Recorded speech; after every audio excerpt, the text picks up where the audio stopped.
আর যদি মুক্ত না করতে পারি আমাদের সবাইকে নিয়ে আমরা রাজপথে আন্দোলন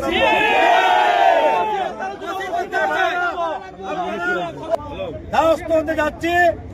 আপনারা আমাদের সাথে আছেন, আমরা আপনাদের সাথে থাকবো। দয়া করে আপনারা রোডটা ছেড়ে দেন। আমরা আমাদের নেতার কাছে যাচ্ছি। অবশ্যই আমরা আমাদের নেতারে অবশ্যই মুক্ত করে আনবো ইনশাআল্লাহ।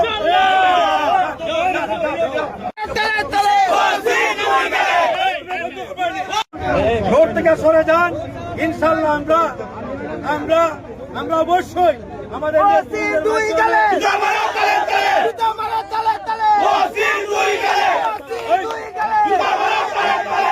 মানুষের কষ্টের কথা চিন্তা করে আমরা মহাসড়ক থেকে তুলে নিব এবং নেতৃবৃন্দকে নিয়ে এলাকাবাসীকে নিয়ে আমরা সিদ্ধান্ত নিব তুষার ছত্রির মুক্তির আগ পর্যন্ত আমরা যে কর্মসূচি দেওয়া প্রয়োজন, যা যা দরকার প্রয়োজন এলাকাবাসীকে সাথে নিয়ে আমরা তাই করবো।